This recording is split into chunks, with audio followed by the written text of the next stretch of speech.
baggy trousers, baggy trousers, baggy trousers. Hey, Mr. B, this looks great. What are you doing? Well, Nick, I'm designing a brand new material, right, that's tough like jeans, but stretchy like cycling shorts. And it keeps you cool like a baggy T-shirt, but it also keeps you warm like a jersey. And it's waterproof. Anything else? Oh, yeah, it's incredibly comfortable, and it never wears out. Oh, yes, Nick. Everyone's going to want clothes in my brand new material. So you've worked something out already, then, have you? Yeah, well, not yet, no. But it won't be long. I mean, my fifth cousin, Giorgio B, is a brilliant clothes designer. Look, I don't care how brilliant Giorgio is. He will never be able to invent anything as wonderful as this. What, you mean I'm too late? Someone's beaten me to it. Just take a look. Introducing the Wonder Garment, made of the world's most versatile material. It's a perfect fit, even when you grow. It's waterproof, it's cool and warm. It's stretchy. It even senses what's hot and what's not. It's self-mending and never wears out, and every garment is entirely unique. Oh, Nick, what is this amazing material that never wears out? It's your skin, your body's very own suit. What, you mean your skin can do everything I want my new material to do? Mm-hmm. Oh, well, tell me more, because it might help me with my design. Come with me, come on.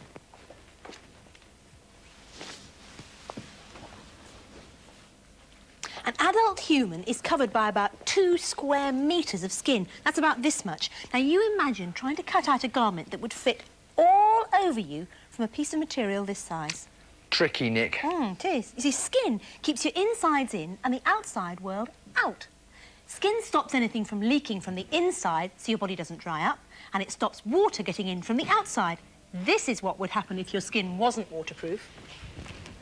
Oh, I see. We'd sort of soak up water like a sponge every time it rained or we had a bath. That's right. But it's not just water that your skin keeps out. It's a barrier against germs, and it protects your insides from the harmful effects of sunlight. Well, that's all very clever, Nick. But how can skin be both tough and stretchy, eh?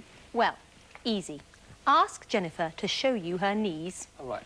Can I borrow your knee, Jennifer? Yeah. Yeah, thanks a lot. Right, let's have a look. Lift this up. Oh, yeah, it's really tough, this skin. Right, hang on, let's have a quick bend. Oh, yeah, and it doesn't go all baggy either, like on leggings. Thanks.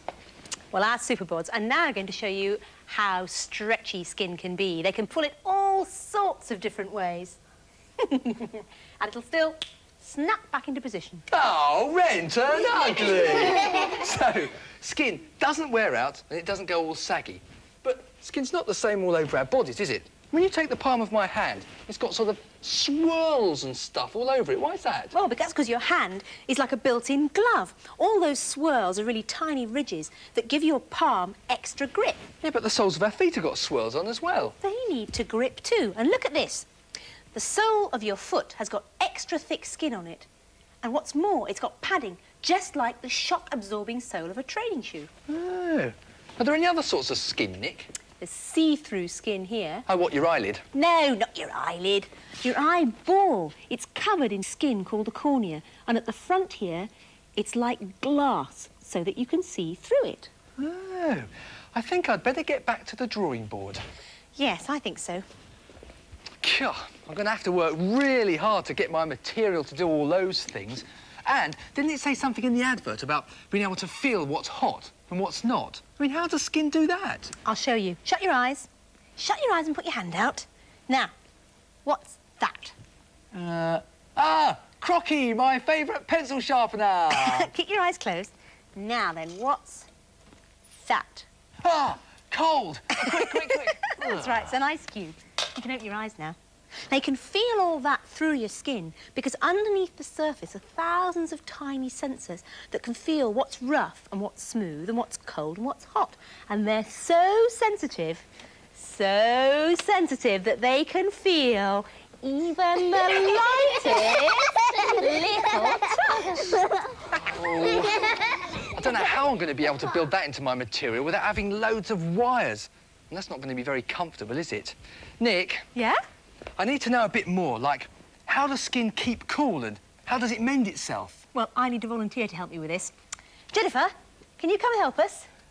We need to borrow your arm, is that all right? Yes. OK, now then, just concentrate hard on that, Mr. B. What are you up to? We're going on a skin safari. Now, just concentrate. Really concentrate. Wow. Here we are, the back of Jennifer's arm. I mean, look at all these hairs.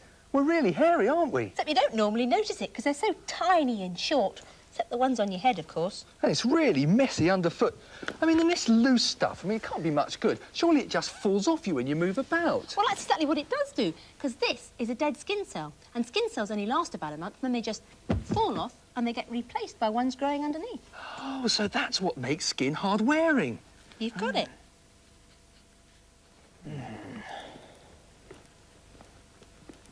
Oh, God. Be it's careful. It's all slippery. I mean, what's the point of that? It's a special oil called sebum, and it spreads out over the skin's surface and keeps it soft and supple and waterproof. Ah. Ooh. I think someone's left the door open. Shut that door! Ah! What's that hair doing standing up like that? Well, it's one of the ways your skin keeps you warm. The hairs stand on end, and they trap a layer of warm air next to your skin. And that goose pimple there, well, that's the muscle that pulls the hair upright. Look, it's all sort of pasty. Well, that's because most of the red blood's left the skin's surface and gone deeper in the body. It saves on heat, but does make you look a bit pale. And that happens no matter what colour your skin is, although you don't always notice it. Ah, so that's two ways that the skin keeps us warm. Oh, I'm going to keep warm like this. Hey! Good idea. It's really springy. Well, that's because skin's got two layers. Oh. It's got this outer one, which is really quite thin, then a much thicker layer underneath that's padded out with fat and lots of stretchy, elastic fibres. Oh, I don't know about you, Nick. I'm getting a bit hot now. Hey, look! The skin's going red. Wouldn't have anything to do with the blood by any chance, would it? You've got it. The blood's come back up to the surface of the skin now to lose heat. You feel that. It's like a radiator giving off heat into a room.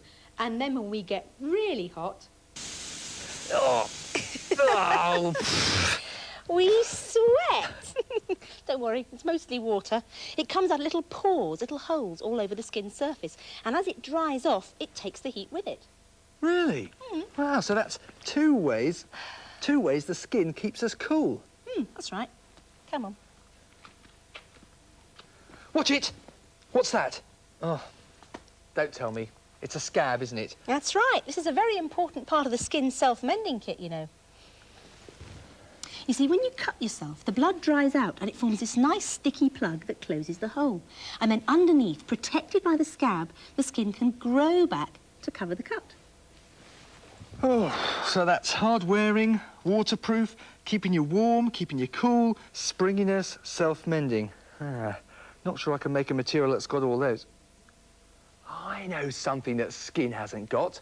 Variety. I mean, it's basically pinkish or brownish. Not exactly a rainbow of colours, is it? Well, I think you'll find that skin's got that too. But we'll have to get off here first for me to show you. Come on. Clever claws.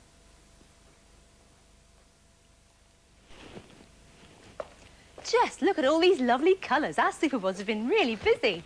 Does skin really come in all those colours, Nick? And a lot more besides, because skin can be any combination of these colours in any amount. You see, in your skin, you've got tiny dots of coloured stuff called pigment, and there are two sorts. There's a sort called carotene, which comes in yellow, anything through to orange. And there's melanin, which can be anything from yellow to dark brown and very nearly black. What, you mean it's the amount of pigment in our skin that determines what colour it is? Like, dark skin's got loads of melanin and fair skin's only got a little. That's it. Ah, but skin doesn't come in blue or green, does it? So maybe I could use those colours for my material. Oh, well, you could, you see, but skin colour isn't just colour, it's a built-in suntan lotion, because melanin cuts out the harmful parts of the sun's rays that cause sunburn. So dark-skinned people have got a sort of built-in sunblock, which means they can stay out in the sun longer than fair-skinned people. That's right, but fair-skinned people can make more melanin when their skin's exposed to sunlight. That's why some people get a tan. I think I'll forget the blue and the green idea and just stick to natural skin colours. I mean, there's so much choice. What's your colour? The colour of your skin. the colour of the envelope that you're wrapped in. Is it like chocolate, tea or coffee? Is it like marzipan, fudge or toffee? Peaches and cream or a strawberry milkshake? Or covered in moles like a currant-y cake? Are you a map of your past disasters? Grazes and scratches and sticking plasters? Bites from mosquitoes, a yellow-blue bruise, and a couple of blisters from rather tight shoes. What's your colour? The colour of your skin, the colour of the envelope that you're wrapped in. How does it go when the weather's sunny? Brown as a berry or gold as honey? Does it go freckly or peeling and sore? Is there a mark from the wrist what you wore? Do you go pink when you're all embarrassed? Sweaty and red when you're hot and harassed? Bumpy and blue on a cold winter's day?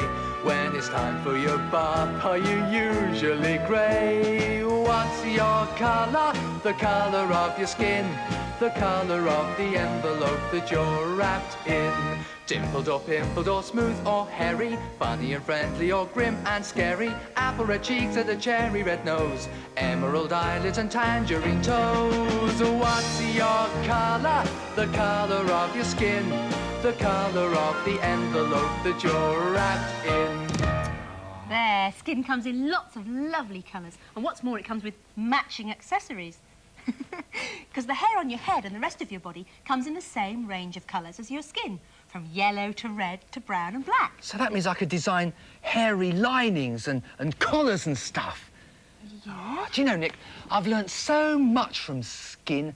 I don't think I'm going to be able to design anything quite as good, but I'm certainly getting there. What do you think? Ooh, lovely. Now, all I need to know is what to put on the washing label. Well, if it's like skin, it ought to say, wash all over with warm, soapy water to keep germs and smells at bay. Expose regularly to fresh air and keep pale colours out of direct sunlight.